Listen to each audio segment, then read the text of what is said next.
வணக்கம் நண்பர்களே, நான் மருத்துவர் வி அருள் ஜோதி, எலும்பு முறிவு மற்றும் மூட்டு மாற்று அறுவை சிகிச்சை நிபுணர், திருப்பூர் OMS மருத்துவமனையிலிருந்து பேசுறேங்க. பலரும் சந்திக்கக்கூடிய முக்கியமான தோள்பட்டை பிரச்சனையான ஃப்ரோசன் ஷோல்டர் தான் இன்னைக்கு நம்ம பார்க்க போறோம்.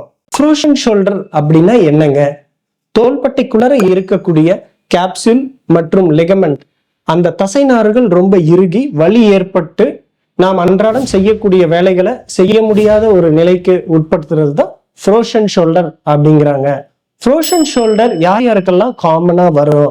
40 வயதை கடந்தவர்கள், டயபெட்டிஸ் பாதிப்புல இருக்கக்கூடியவங்க, ஹைப்போதைராய்டிசம் ப்ராப்ளம் இருக்கக்கூடியவங்க, கொலஸ்ட்ரால் கண்ட்ரோல் இல்லாம அத்திரோஸ்கிரோசிஸ் பிரச்சனை இருக்கக்கூடியவங்க, விபத்துனாலேயோ இல்ல அறுவை சிகிச்சைக்கு அப்புறம் தோள்பட்டைய அதிக மூமெண்ட்ஸ் கொடுக்காம ஒரே மாதிரி வச்சிருக்கிறவங்க, ஆண்களை விட பெண்களுக்கு தான் இந்த பாதிப்பு காமனா இருக்கும். தோள்பட்டை உறைவு அல்ல ஃப்ரோசன் ஷோல்டர் அறிகுறிகள் என்னென்ன? தோள்பட்டையில வலி ஏற்படும், குறிப்பாக இரவு நேரத்துல ரொம்ப அதிகமாக இருக்கும். நாம் அன்றாடம் செய்யக்கூடிய வேலைகள் செய்ய முடியாத ஒரு நிலை, குறிப்பாக தலை சீவ முடியாது, ட்ரெஸ் போட முடியாது, இந்த பிரச்சனைகள் காமனா இருக்கும்.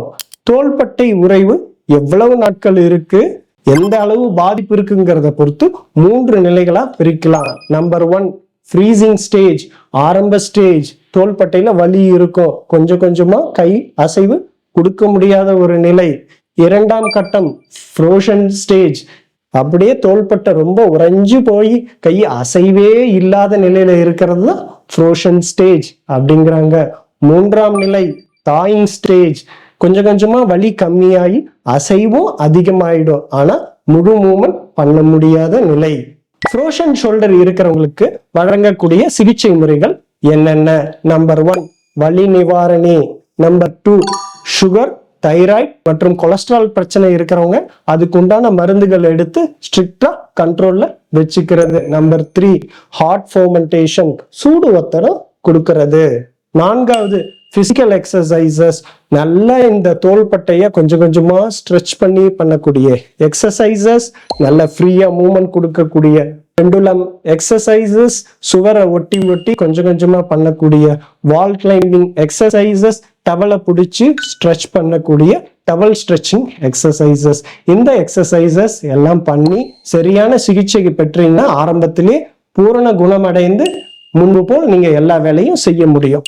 தோள்பட்டை உறைவு அட்வான்ஸ்டு ஸ்டேஜ்ல இருக்கக்கூடியவங்களுக்கு வழங்கக்கூடிய அறுவை சிகிச்சை தான் ஆர்த்ரோஸ்கோபிக் நுண்துளை அறுவை சிகிச்சைன்னு சொல்லுவாங்க.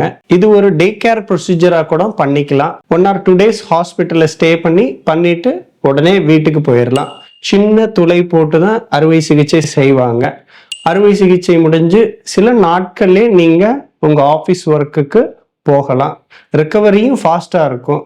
1 or 2 monthsல கம்ப்ளீட் ரிகவர் ஆகி நீங்க ருட்டீன் உங்களுடைய அன்றாட வாழ்க்கை தேவைகள், முறைகள், செயல்கள் செய்ய முடியும். தேங்க்யூ.